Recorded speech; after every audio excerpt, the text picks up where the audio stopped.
The Behind Ears podcast crew would like to thank the following sponsors for their generous support. Do you have a little one and need a stroller for your next Disney vacation? Then Kingdom Strollers has the stroller for you. They've got a great variety of well-maintained strollers that fit any need. Go to their website and check out the City Mini Double, the City Mini Single, or any one of their wide selection of great strollers. They also have crib and bedding rental as well. During every one of my Disney vacations, I can't go a couple of minutes without seeing a happy young guest in a Kingdom stroller that is followed by a parent that knows they made a great stroller rental decision. Want to see how Kingdom Strollers can help you? Go to their website at kingdomstrollers.com. That's kingdomstrollers.com.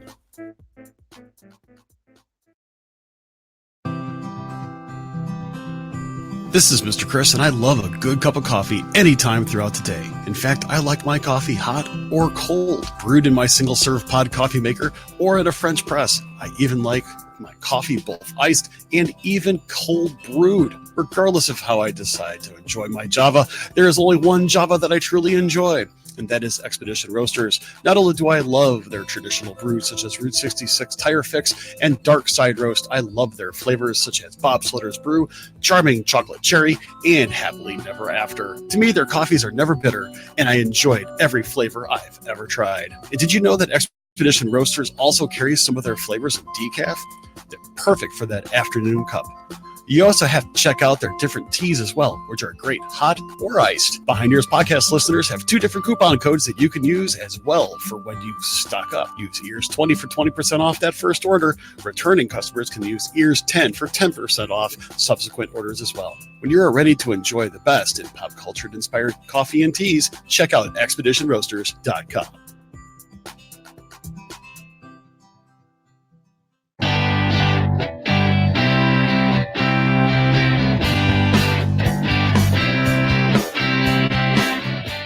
To you live from our studios on the East Coast and in the Midwest, it's the Behind Ears podcast, because everybody does Disney differently.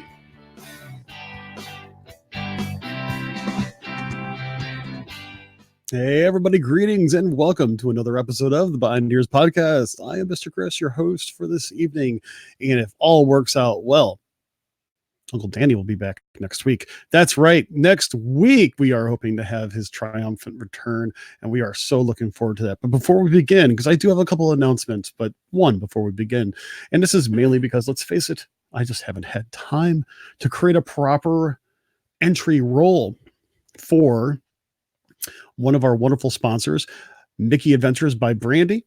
She's been in the business for 20 years and can take care of not only your Walt Disney World vacation, but also your Disneyland vacation, your Disney Cruise Line vacation, and even those, dare I even say it, non-Disney vacations. Her services are fee-free, and she can take care of all the details for you. You know, things like getting, dining reservations and fast passes for you as well. Hey, if you book a 3-night or longer Disney vacation with park tickets with her, and you mention the show, she's going to get you a Disney gift card as well. So contact Brandy over at brandy@mickeyadventures.com. That's Brandi at mickeyadventures.com. Or she could actually be contacted at 774-400-3541. I just want to go ahead and say hello to everybody that's out there today. I got to tell you something. We've got a really interesting, dare I say, interesting program tonight. And you're going to say, Mr. Chris, you tend to say that often. Yes, but I'm basically turning over the fate of the show into a machine. A machine is going to tell me what we're going to talk about tonight. And I wondered a little bit before I actually put this out there to everybody, whether or not this was going to be a good idea. I'll let you know after the show if it was a good idea.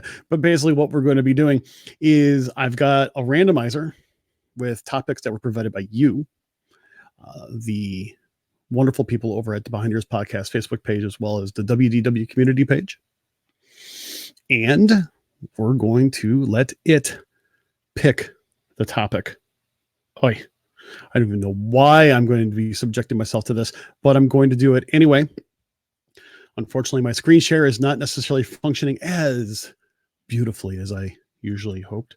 For some reason, it's not picking up my second screen, but that's okay. I'll let you know what that topic is.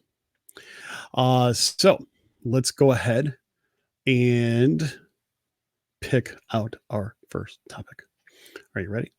Okay, I'm going to hit this button and it's going to randomize and give me a topic. Okay, I'm a little bit nervous what it's going to say. So here we go. Okay, this first one comes from Bailey. And she asks, hey, what shows and movies are you looking forward to the most on Disney Plus and just in movies in general? That's her question. That's a great question, Bailey. And I know that we talked a little bit about this on episode 345, which was actually just released this week. So let me go ahead and give you a little bit of a rundown on just some things I'm looking forward to. And I know I touched base on this just a little bit, just some random conversation with Jessica at an after party as well. So here's my answer.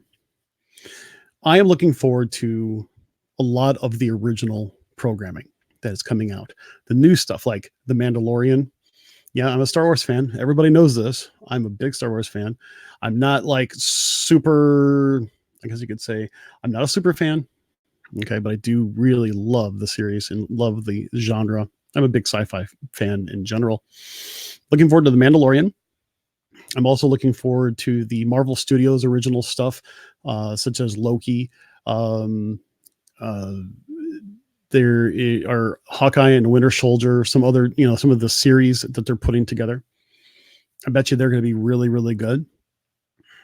I'm also looking forward to touching base some of I'll call it my roots of Disney Channel. Okay. Things that haven't been on a Disney type of broadcast or availability. I don't know how I'm really wording it poorly. I really want to see some of the old Disney Channel original movies, some of the old ones, as well as hopefully some of the different series that they had going on, if they have them. But also, dare I say this, I want to see some of the older animation. I love the old style animation. And to me, those are some of the things that I really want to get into. And it's one of those cases where, like Albert mentions, the Mandalorian Star Wars content. That's what he's looking forward to. George mentions Kurt Russell movies. And I have to agree. Little did I know up until about 6 months to a year ago that, Kurt Russell pretty much got his start in doing Disney movies. And there was a movie called Follow Me Boys, a movie that I have. I actually, in fact, I think I still have it here at my desk from the last time I said it. I want to see it. I want to see it really, I'm going to try to hopefully get to watch it over the weekend. I said that last time too, but that's how he got his start, was in Disney movies. Mark is also saying, hey, Marvel stuff. And I totally agree. So these are some of the things that I'm looking forward to. I'm looking forward just to making it a good part of my viewing repertoire. Jamie actually says The Mandalorian is going to be huge. I have to agree. Let's see. Chris says, as much as it made me mad during D23 with the big disappointment of no fifth gate, the documentary of everyday cast member life looks awesome, along with the Imagineering documentary. That's a good point, Chris. I'm looking forward to a lot of the original stuff, the, biographical. Those are like more biographies, autobiographies, documentaries, anything that's new. That I'm really looking forward to. I'm not sure I'm as hyped with the day in a life of a cast member one, because I know it's going to be like a bunch of small, almost like webisodes from what I understand. But I'm looking forward to seeing it, and I'm pretty sure that I'll give it a good chance, and hopefully it'll change my mind. So we'll have to see how that goes. Let's see. Wrong one. Sorry. William mentions Brian Keith movies, especially A Tiger Walks. I'm going to have to look that up. That is one that I am not familiar with, William.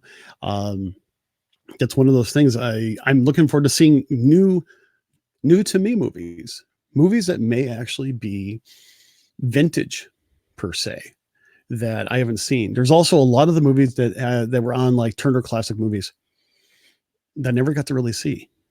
Which one of them is Darby O'Gill and The Little People, for example. You know, things I haven't seen yet. And if I haven't seen it, that means it's new to me. We'll leave that as it is. Heather mentions the original Parent Trap. I would love to watch the original Parent Trap and then watch the remake with Lindsay Lohan. I think that would actually be fun. Jamie's also like DuckTales. Oh, seriously. DuckTales. And if they have Goof Troop, then I better not tell my daughter, because then she will never get out of the house to go to her classes and this, that, and the other. And she's so close to finishing her degree, because that was something. Goof Troop and Rescue Rangers were two programs that when she was a little girl, my wife had already been gone off to work, and I would get my daughter ready for school. And she, I would do her hair and stuff like that and help her get her dressed while we're watching Goof Troop and Rescue Rangers. That was kind of a morning thing, a morning ritual for my daughter and I. And that's actually really, really cool. I'm also looking forward to the original Walt shows, just like George mentioned. Wendy also throws out there Darkwing Duck, Let's Get Dangerous. Rescue Rangers, DuckTales. So George is saying, are they scheduled times or on demand? Chances are it's going to be on demand, from what I gather. I'm going to picture this to have a very similar layout to Netflix or Prime or Hulu, where everything's going to be pretty much on demand. Will they have live things? I don't think so. Of course, that doesn't mean they won't later. Just like Hulu now has live programming if you pay for it. But why have live programming when you can just get it all on demand? It really doesn't make sense. So I'm going to go ahead and read this. William was kind enough to give me a little bit of summary about A Tiger Walks. 1964. Okay, so significantly before my time. A tiger escapes from a circus truck as it passes by a small town and hides itself in the surrounding woods. This throws the town into a panic, and everyone wants the animal killed immediately, except for the daughter of the sheriff. She wants to capture the tiger and put it in a zoo, thereby saving the tiger's life. Her determination starts a nationwide campaign among children to raise the money to buy the tiger from the circus. But first, she, her father, and it ends. Sorry about that, William. It's the limitation of Facebook. And so, yeah, I'm quite excited about it. Brian also mentions Disney has said many of the new series will release weekly episodes. And I let's face it, I think there's a good reason for that. I think they're going to follow more along the lines of Amazon's process of releasing some of their series. I used to watch things like, the Grand Tour and things like that on Amazon, and always have to wait until a new episode was released. And I think a little bit of that is to help avoid binge watching. The idea or concept where you watch a whole bunch of programs for, a month, then you cancel. And you just wait until the next time you're bored and you want to switch between something else, and then you binge watch a whole bunch of things again. It almost makes sense. But I'm pretty cool with that too. John actually makes the question, do you think by chance there's only so much Disney programming one could watch and nothing else until they make new shows? I think there's such a wide variety. There's always going to be somebody that's going to want to watch the vintage stuff. There's always going to be somebody that's waiting for the new stuff. And I don't think this will be the only streaming service a lot of people have. For some, it'll be the only streaming service. Not for everybody. For me, it's going to supplement the other streaming services I have. I'm still way ahead by cutting the cord. So we'll just have to leave it at that. Now, I've said this before, Jamie said, would love for them to feature some big events from the parks, live stream on Disney Plus, such as 4th of July fireworks, etc. And, I kind of made mention of something like this too. And that only depends on whether or not they're going to still do those sorts of things, like on the Disney Parks blog. The Disney Park, and the way I see it, and this is my guess, I have pure speculation here. I don't know if this is going to be the case. I see them streaming it live on Disney Parks blog. And then I see them posting it later over at Disney Plus. That's my idea. That's my idea of it. Brian mentions, and I'll switch gears after this. Someone figured out there's roughly 174 days of nonstop watching to see everything released on day one. Somebody decided to add up the running time of everything on day one, and it's 174 days. Okay. That's a very interesting piece of trivia. That someone actually took the manpower, the brain power to do that sort of thing. That's pretty funny. All right, let's choose another topic. Are y'all ready? Okay, I'm going to go ahead and I'm going to click the randomizer. And where is it going to go? Let's see here. I'm going to press that button. Here it is. Got to flip over here. That's my sound of, a click, since you can't really hear the click. This comes from Heather, and the topic is park hopper versus one park a day. Now, I'm going to use some nice creative interpretation of this. That's actually a very interesting topic. Park hopper versus one park a day. Let me give you a little bit of a rundown. This is my 2 cents on this. I'm going to go ahead and start off by saying this is one of those variables where our motto of everybody does Disney differently really makes a difference. And let me tell you why. Because my big thing is everybody has to take things into consideration. How you tour, how much you're going to do, your daytime plans versus nighttime plans, possibly even dining plans. Your traveling budget and how many people are going to be with you. In the very beginning, my very first trip, I only had a 2-day, 1 park per day ticket. So I knew that once I went in, that was it. I was stuck at that park. Okay, so I chose Magic Kingdom and at that time, MGM Studios. So I didn't see it to be a problem. Then later, in getting the park hoppers, my biggest thing was I saw it as an insurance policy. And before, there were a lot of different things going on with the internet, and a lot of planning tools were still not online. We actually used that insurance policy of having a park hopper pretty often. And the reason why I say that is because there have been times where we would walk into a park and realize that the park was just super duper crowded. Again, this is before Facebook groups. This was before we knew about touring plans. This is before all of that. We would turn around, walk out, catch a bus, go to a different park, and we would enjoy our day. And so we saw that as, hey, it was a little bit of an inconvenience, but we were able to go to another park and have a blast. We just were flexible. Now, here's the interesting part.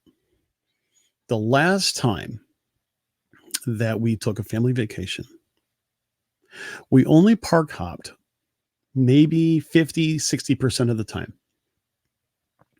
And again, it was one of those cases where we only park hopped when we knew we wanted to do something during the day, and we wanted to do something for a nighttime spectacular or hit late magic hours.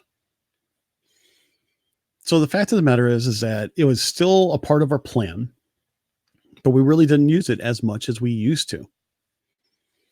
Now, take that one more step. This last trip that I did with Danny, if it wasn't for the fact that we were trying to hit Epcot more than one day, And if it wasn't for the fact that his flight in was so late that our first day on property was screwed up, we wouldn't have park hopped. We would have done one park per day for 4 days. We would have done Epcot twice. We would have done Hollywood Studios once. We would have done Magic Kingdom once. That was our plan. So, hop, hop, hop, hop. We didn't need to do that. We didn't, we hopped once, but again, it was really not necessary. It was only because of, his travel plans getting all kind of messed up. So I just think that it really kind of depends on the variable. It's not an all or nothing thing. It's not, park hoppers are a waste of money. You can't say that. For some people, they really do enjoy it. And that's how they do their touring. Because keep in mind, even nowadays, I would still probably use it because I do take a break in the middle of the day with my family. We do something else.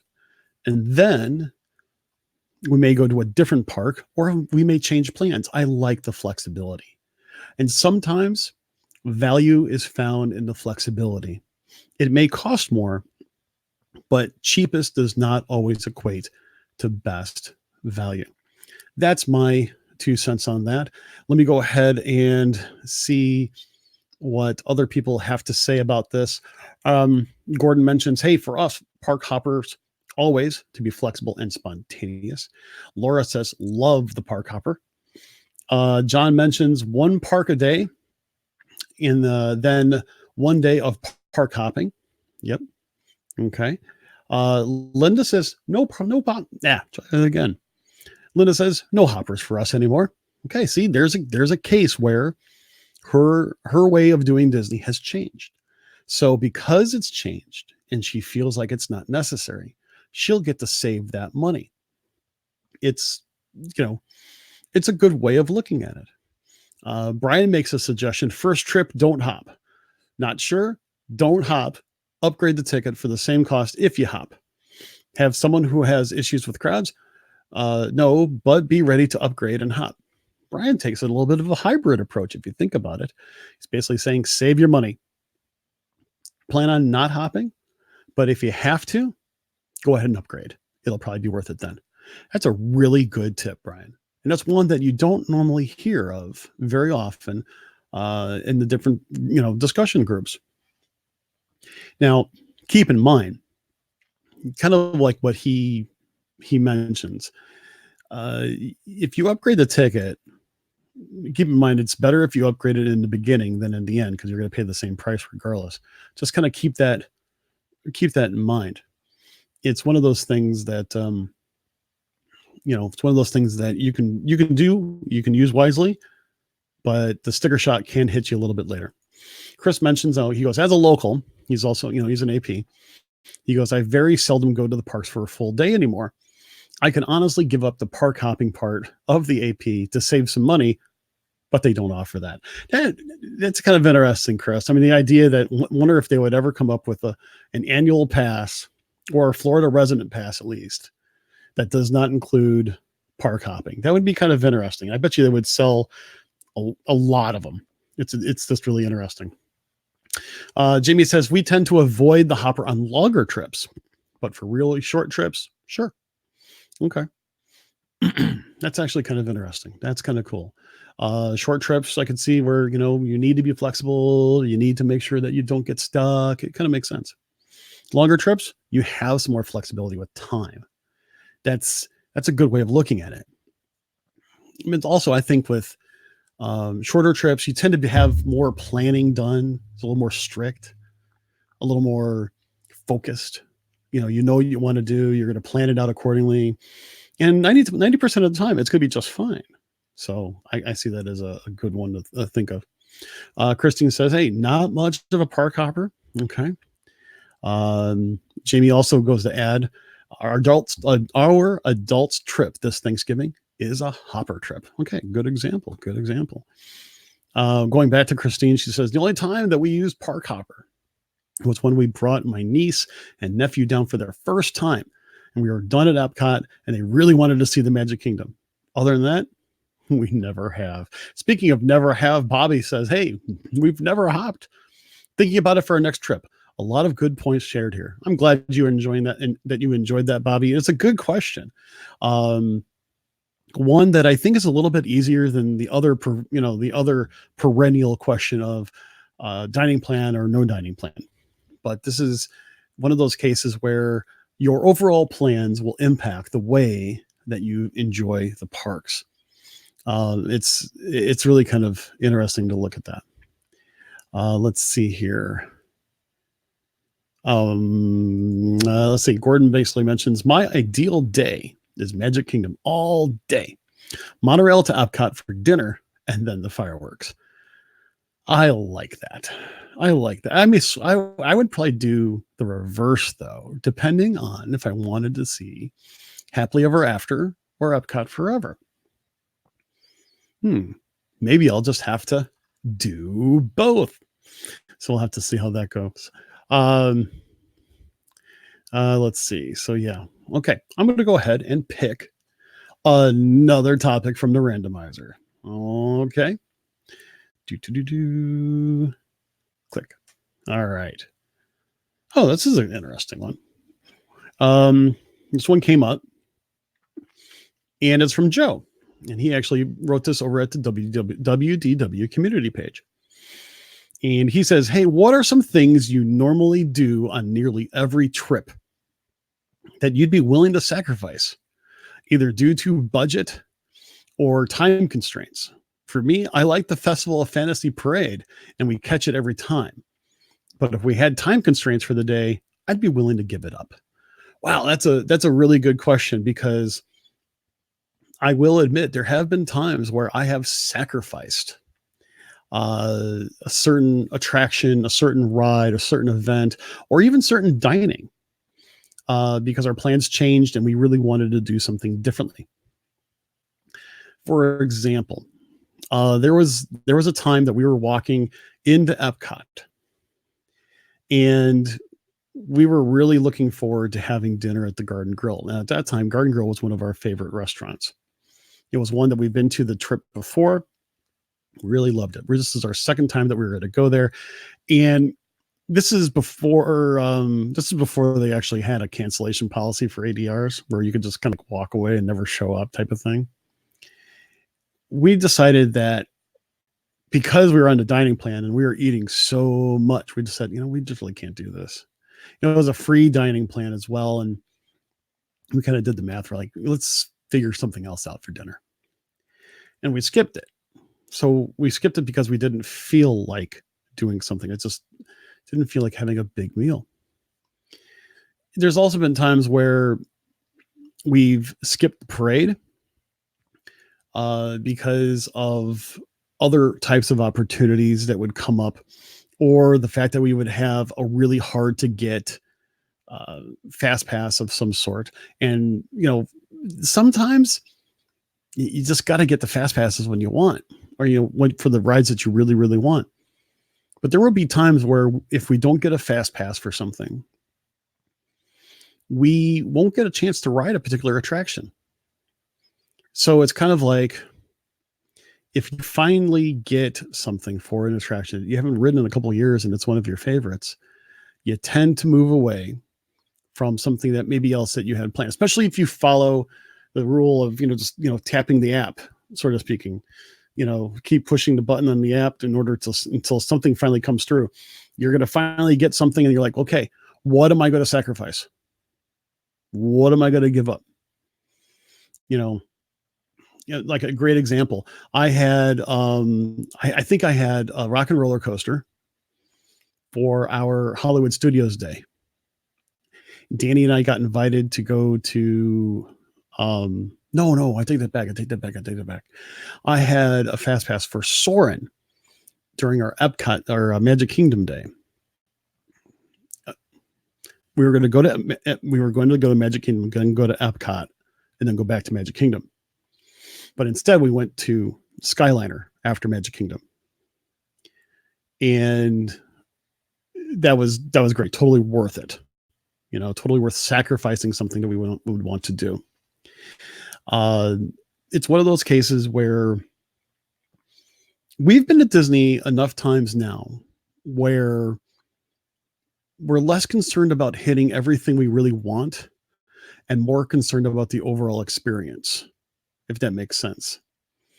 I realize not everybody has that luxury because there's a lot of people that still are, earning their ears, so to speak, by going their first, second, or third time. And they're really trying to get their first ride on something after their third or maybe even fourth trip. And for them, sacrificing doesn't sound like a plan.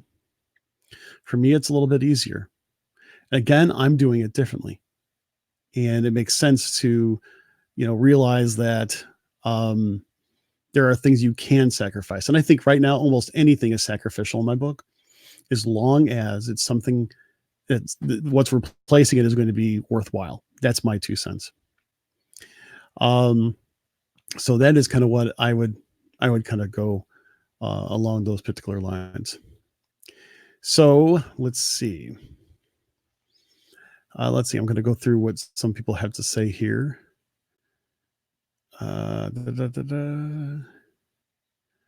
Oh, so like Brian says, victory lap at Magic Kingdom to say we have arrived, even if we rush out. For me, I'm seeing some fireworks. He's like, that's it. Fireworks. Gotta have those fireworks. Simple as that. Christine Bexel mentioned when we lived near Disneyland, and we would spend several days there, we would watch the parade and fireworks one day. Then the rest of the days, we would go to the popular lines that are much shorter during the parades and fireworks. Splash Mountain, Space Mountain, Thunder Mountain. And that's kind of how I see it now, too. Just like I have a plan to see the fireworks in a lot of cases. I like to go to the Top World Lounge to see Happily Ever After. It's my favorite place to see it. Although I will say a very close second behind the castle, as Chris showed us last time we were there, that was very unique. Really liked it. I kind of liked being surrounded by the fireworks. That was actually quite fun. So, interesting way of looking at it. Is there anything else that you guys would sacrifice? Sometimes I'll be honest with you. Sometimes I sacrifice a fast pass or something in the morning, knowing I'm going to sleep in. Especially if we do some kind of late magic hours the night before or a DVC party that, gets us out of there really, really late. We know that we're going to be sleeping, but we know that we also have to use our fast passes in a certain way because we have plans for the afternoon. Sometimes I'll sacrifice a fast pass just for the sake of having it, if you know what I mean, because you got to get those 3 done. Go figure. I don't normally do that. But sacrificing fast passes has been a common occurrence for us if the timing is right.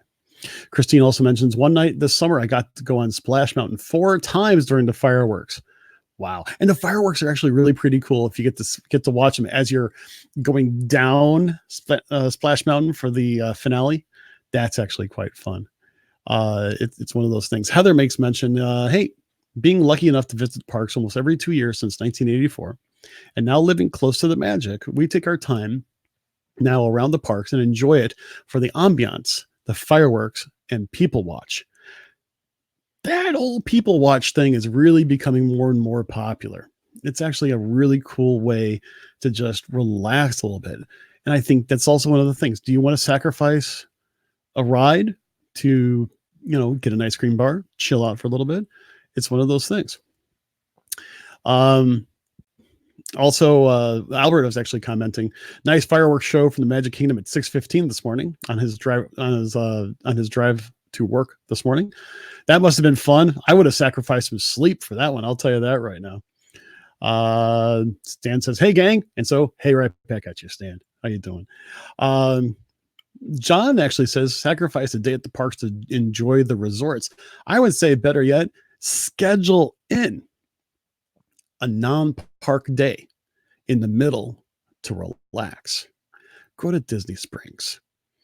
Enjoy things around your resort. Go swimming, hang around the pool. You know what? This is going to sound weird. When Danny and I went,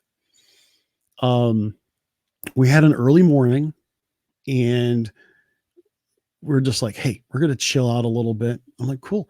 I sat in a pool for an hour. I loved it. And the thing is that I thought, oh, this is really not a very well themed pool. And I was wrong. It was really nice. It was a beautiful day, beautiful sun, beautiful,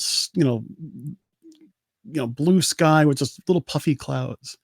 It was so relaxing just to hang out in the pool. I needed that. I needed that. And I can't tell you the last time I've actually tried to get to rope drop. Jamie's saying that's something to sacrifice. I can't tell you the last time I rope dropped. So yeah, it's just one of those. It is just one of those things. Jamie says, "Have a beverage," and people watching Epcot. It's the best. It really can be. To sit back on a bench overlooking the lagoon and looking at Spaceship Earth, watching the boats go by. It really is relaxing.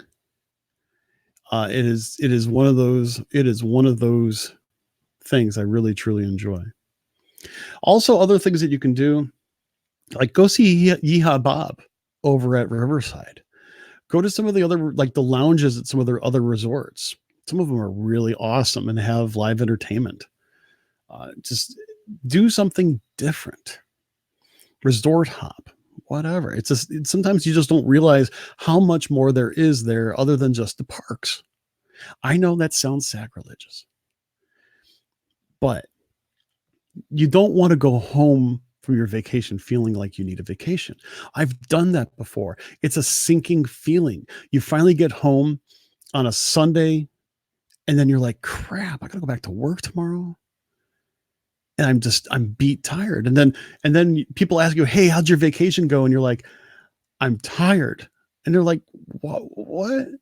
You just had, a week or 7 or 8 days or 10 days at Walt Disney World. What's the deal? You just don't realize it.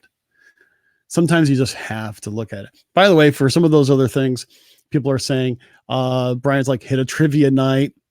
Brandy says Jelly Rolls is amazing. You know what? That is one place I have yet to go to, is Jelly Rolls.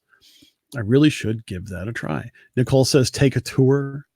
Absolutely. Some of the tours are really cool. I like the behind the scenes tour. If you've never done a tour before, you don't want a big financial commitment to it, that one's really, really cool. Boardwalk at night is alive. Sitting on Main Street, listening to the music. Oh, absolutely. And Chris chimes in here and says, if you've never seen Yeehaw Bob, you need to. And I've seen Yeehaw Bob, not only at Riverside, but also at the Indie Disney Meet. That is just fabulous. Mary brings up Disney isn't relaxing for most people. And you know what? I think that's also part of the reason why Disney sometimes gets a bad rap from new people, new visitors, new guests for the first time. And I'm hoping that, we, the experienced, can tell our friends, the new guests, that, hey, sometimes you need to relax a little bit and you will go home with more memories of the smiles on your face than more, memories of your feet aching every single night. And I think that's one of those things we've all learned the hard way. I mean, I'll never forget one time. It was our last day. We were there for 9 days and we drove. And so our last afternoon, we went to Disney Springs, got into the truck about 3:00, and I had a 7-hour drive up to Atlanta for our first stop for the night. My feet were dead. They were just horribly dead. I looked at my wife and I said, it's time to go home. She's like, what are you talking about? I go, my feet hurt so bad. It almost hurt so bad. It's like I almost couldn't press the brake pedal type of thing. One of those things. I eventually took my shoes off to drive that time because it was just so bad. Oh my gosh. My feet wanted to fall off. I almost wished my feet would have fallen off. That hurt so bad. It's one of those things. So I think we, the experienced, need to tell new people, one of those things. So, the boat rentals are an unforgettable memory. I've always wanted to do some of the boat rentals as well. The mouse boats are probably too small for me, or I should say maybe I'm too big for the mouse boats, but I've always wanted to be able to get, like a pontoon boat. Always thought would be great. I also thought like a fishing tour would be fun. Stan mentions go canoeing at Fort Wilderness. I love to canoe, and I just think that's so much fun. I think I ought to try to do that with my son the next time. And I just think that it would be really awesome. I love to go canoeing. And I haven't gone canoeing in years. And yes, it's a whole lot of fun. Where it is. Here it is. John mentioned Animal Kingdom Lodge offers free night goggles to see the animals in the dark. Absolutely. That was so much fun. And they do it day or not day or night. They do it, rain or no rain. So even if there is some bad weather, as long as it's not lightning, that they will, because usually you can see it from a covered canopy. And you have these night vision goggles where you can see the animals. And here's the fun part. It's not like always going to be simple to see the animals. Sometimes you have to work for it too, which is, in my opinion, part of the fun. So I really enjoyed doing that. That was really, really cool. Let's see. Kind of going through some of these things. Oh, Christine mentions we learned the hard way that we had to schedule in at least one down day during vacation. Yeah, I like that. Foot golf. Brian mentions foot golf. It's a great thing with kids. It's like kickball golfing on a real course. Where is that, Brian? That actually sounds like a lot of fun. Take a ride on the Sasagula? Absolutely. The water cars, the amphicars at the Disney Springs bar. The amphicars, they are really cool. They're not cheap, but you know what? It is such a unique experience that there's not many places in this world, not just the United States, there's not many places in the world that actually has the ability for guests to ride in an amphicar. They are so cool looking, and watching them launch is hilarious. I've always wanted to try one of those. I'll have to do that. All right, let's go ahead. And I think we've got time for at least one more topic. So let's see here. I need to press this button. Here we go. Click. From Nicole. What are some of my favorite, or she just says, favorite Disney food crawls? Okay, I can deal with that. Food crawls. Let's see. What would I recommend? Well, it's interesting because I've done our own food crawl. And this is going to sound kind of silly. Okay. See, my wife doesn't drink. And we were with some friends of ours, and we're not big drinkers.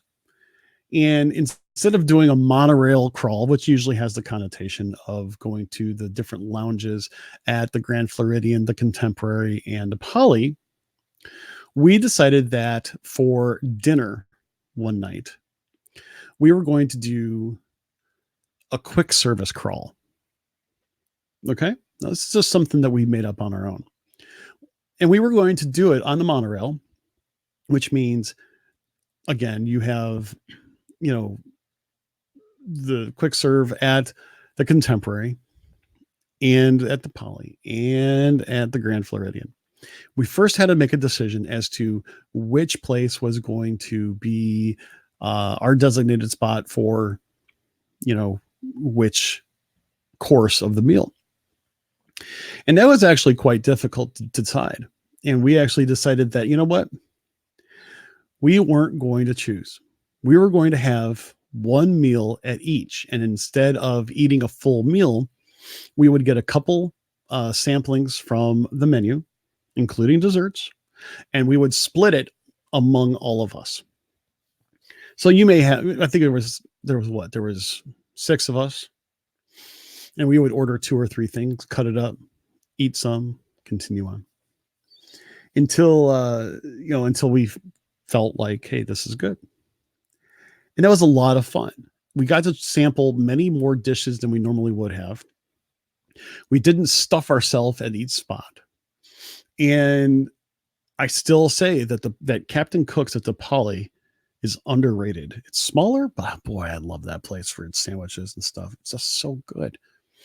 Not to mention, at that time I used to go up and get sushi. I'm like, oh, what a blast. Still love the Contempo Cafe, by the way. They used to have a sirloin steak salad that I managed to replicate, and I'm glad I did because I don't have it anymore. Sliced sirloin on some lettuce with onions, and had this wonderful poppy seed type dressing. Oh my gosh, it was so good. The Grand Floridian was also really good. We split a salmon sandwich of sorts.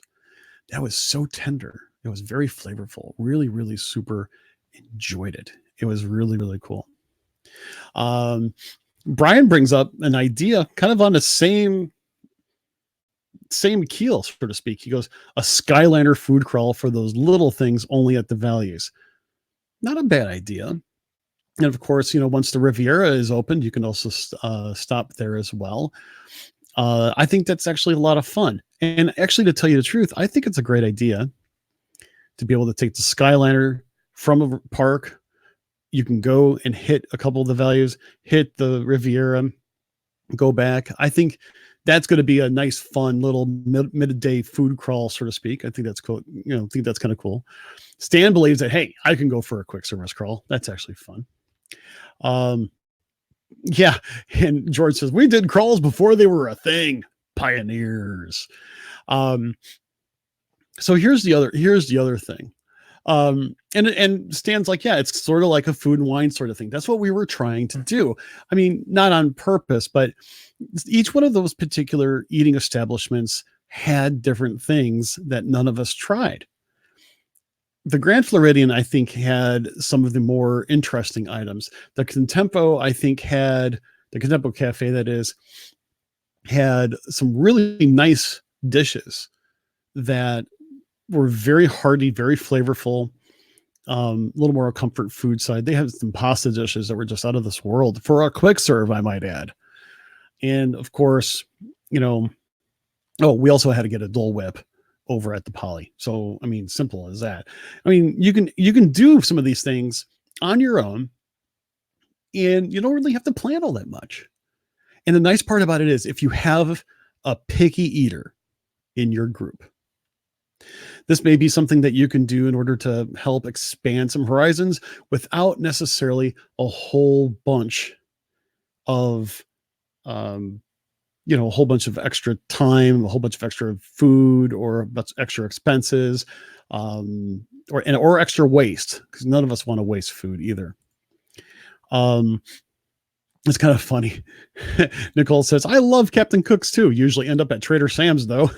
Lol. I get that. Christine said Art of Animation changed their menu. That made me very crabby. What's the interesting part is that when we were at Art of Animation, we did walk over to Pop Century one night for dinner, just as a little bit of a change of pace. And now, mind you, that was a couple years ago. And I will have to say that I really enjoyed, at that time, Art of Animation's food court better than I did Pop. Now, being that you said that it's changed, Christine, I don't know if I would still be able to say that. I guess I'm going to have to try it again. It's one of those things. And Brian, isn't something like soft serve ice cream, there's something about it that just, you kind of have to get the soft serve ice cream, like at the Contemporary. There's something that just allures you into it. It doesn't matter. You could have just come out of going to the California Grill, and it's late, and you're like, oh man, I'm full. Ooh, soft serve. I don't know about you. I do that. I do that. So yeah, I would probably say that. Oh, and Trish also mentions you can try all the secret menu items too, referring to some of the things at the value resorts as well. It's really good. So that is one of those things that I would say you can try to do a modified version of the old pub crawl and do a food crawl. You can even do a dessert crawl. If you want to do it longer, maybe you can do a pub dessert and food crawl, especially if you're with adults. The fact of the matter is, if you think about it, if you start at, say, 5 o'clock in the afternoon, you can easily, between taking a lap on the monorail to eat food, do another lap for desserts, and another lap for drinks. If you time it right, you can end your day watching the fireworks at somewhere like the Poly or even the Grand Floridian, or if you're a DVC member, even up over the Top of the World Lounge. You can have a really nice afternoon, not in the parks, and you've done something that not a lot of people do. It's kind of a off menu type of event. Now this is something I would like to try. Brian, I wish you would have told me when I was out there. I would have totally have done this with you. He says the Springs has a whiskey trail between establishments. Oh my gosh, I would have totally have done that. I'm not a big drinker. Everybody knows that. I'm not a big drinker, but I would have enjoyed small samples, a shot of something and then gone on to something else. That would have been a lot of fun. Nicole mentions last trip, I took Rob and all the kids to Trader Sam's, and we literally ordered one of every food item on the menu and ate it family style. And all of us had some of everything. It was fantastic and was less than $100 for all the food, but also got some drinks and the shrunken head mug. That's such a cool idea. Even when we go out to some bigger restaurants that have shareable type or dishes that are big enough to share, we used to do that too. Just one of these, and you just kind of pass it around family style, even though it's not intended to be family style. You just go ahead and do that. It just seems like you can do stuff more and more with that around Disney because their serving sizes are so big. So here's the thing. You can do that with or without dining plan. It's probably a little bit easier to be flexible without the dining plan in this particular case, but you can have a lot of fun with it. So just something that kind of take away from you. All right. So I'm going to go hit the button one more time, and I'm hoping it's going to fall on a quick one. And if it doesn't, I'm going to probably have to reject it. I haven't done that the entire time. It's been a great time, but I'll save it for later if it's going to be a lengthy one. Okay. Let's see. Okay. This one I was hoping didn't come up, and it did come up. Joanna mentions to take an infant and toddler to Disney World or not to take them. That is the question. I did kind of forewarn her that if this came up, that I probably wasn't going to be able to talk about it because it's something that I think it bears worth of better discussion. And I'm actually going to plan that out probably with another guest of a parent who has done this before.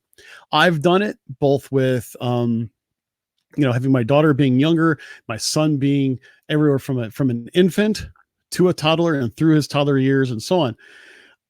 Great question. I so want to do it. I have a feeling I am going to schedule that here relatively soon. So Joanna, I apologize. I'm going to do that, and I'll let you know. I'll let you know as well when that comes up. So let me go ahead and click one more time. Oh, okay. So Bailey, she actually posted 2 questions. Both of hers got hit here. She goes to my best or favorite hidden Mickey in each park or even resorts. Because this is random and I didn't have a chance to prepare anything, as I kind of mentioned. I would probably, I'm going to go ahead and say some of my favorite hidden Mickeys. Okay. I've always liked the hidden Mickeys in the carpet of Animal Kingdom Lodge. They're very subtle, but they're in the carpet. I love some of the bedspreads of the resorts that they have like I call it a drop shadow Mickey in the bedspreads. I always thought that was so cool. It's like if you look at it in a particular angle in the light, you see them. Otherwise, if you're looking straight at them from a distance, you don't. I always thought that was really super cool. I liked the Polynesian. They have some bamboo, I'll call it artwork, going down the stairs from the top floor to the bottom floor. There's a hidden Mickey in there. And the thing is, they're all circles, right? So if you're not really looking for it, you're not going to find it. And it was kind of funny. I was always been one of my favorites. And this morning I flipped over and I saw over at the Disney Nerds channel, Lisa was actually going down there, and sure enough, she hit it. I'm like, oh my gosh, I was just thinking about that the other day too. It was just really, really cool. Even some Mickeys that are not so hidden that I just think are really cool. You go through some of the deluxe resorts or DVC resorts, and you see the Mickeys inside the banister railings. I always thought that was so cool. I've always wanted to have banister railings where I can put Mickeys in the banister railings. And one of these days I may actually do it. I have a porch outside. I can easily put some banister railings out there that have Mickey on them. There's some that are very, very subtle. And I like the subtler they are, the better. And you can get books to kind of explain where all the different hidden Mickeys are and so on and so forth. I actually would say this recommendation, like go to the Wilderness Lodge. They have a hidden Mickey hunt. And it takes a little while to do. It's a great way to spend an hour before you have to go on your Disney Magical Express bus home. And it takes you all throughout the resort. It gets you to really look at the resort. It gets you really to look at the landscaping. And overall, it's just a lot of fun. So I'll leave it at that. So as an announcement before we go, and I'm going to announce this here and now, especially for our podcast listeners. I know that we announced that we're going to be changing our day and time. And we said that we were going to change it the first week of November. Danny and I were talking a little bit earlier today. And we thought, especially since Halloween is this coming Thursday. We thought, you know what? Why don't we go ahead and pull the trigger and make the change next week? So with that being said, starting on Monday, that's right, Monday, October 28th, we are going to start our new schedule for our live recording sessions over here at the Behind Ears Podcast Facebook page and the Behind Ears Podcast YouTube channel. We're going to start at 8:30 Eastern time. So it's an hour and 15 minutes earlier. And that will be for both Monday and Wednesday. Now, with that being said, I'm leaving Thursdays still open for something of an after party type of session. I'm going to change my format of it a little bit, but if there are some special things that we can talk about in a more relaxed atmosphere, we may do that as well. Instead of having it not be recorded, I will most likely record that episode and give our podcast listeners even more to listen to as well. So it's Monday and Wednesdays are going to be the regularly scheduled programs, 8:30 p.m. Eastern time. So it's a little bit earlier. And from the conversations that I've had with others, I want to say this. Thank you so much in supporting us in being able to make this change. We've gotten nothing but support from people. And I know, like anything else, some of you might not be able to join us. And then again, there will be others that will be able to join us now because of the earlier time. But the biggest thing is we just want to give you guys the best show possible. This will help us do just that. And by all means, we really are hoping that this is going to be a very positive experience for all of us. But, of course, you can give us a buzz over at the Behind Ears Podcast Facebook page, over at the Behind Ears Podcast at gmail.com. And we would be more than happy to address any questions, comments, or concerns in regards to our time change. But we do appreciate that. I really loved talking about the different things tonight, all done at random, unplanned. I didn't even know exactly what was going to come up, but I certainly appreciate what people have posted. Here's the thing. If the randomizer didn't pick your topic, I'm going to use some of these ideas for the next 2 months worth of shows. Now, there isn't necessarily 2 months worth of show ideas, but I know that Danny is still going to have some, some times where he's not going to be able to make it because of his work for the holidays. That's understandable. So I'm going to use some of those topics. I'm going to try to bring special guests in. I think it's going to be an absolute blast. And I really do appreciate everybody who basically chimed in for questions or comments or topic ideas for tonight. With that being said, I'm going to go ahead and press this button.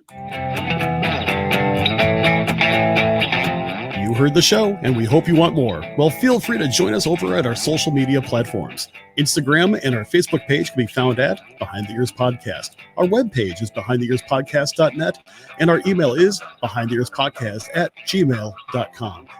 And our Twitter handle is @BehindTheEarsPC. And come and join the conversation about all things Disney over at the WDW community page.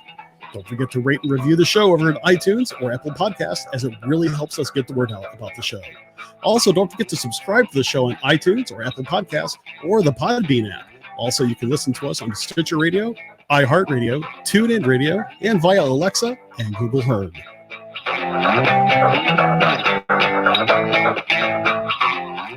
All right, everybody. Thank you so much for joining us again for another episode of the Behind Ears Podcast.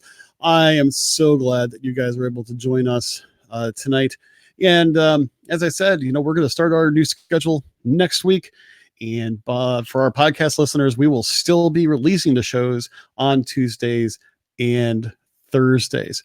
So by all means, I am really excited about that. And I'm really excited about the fun we had tonight. So I'll tell you what, until we meet again, I hope everybody has a magical day. Take care.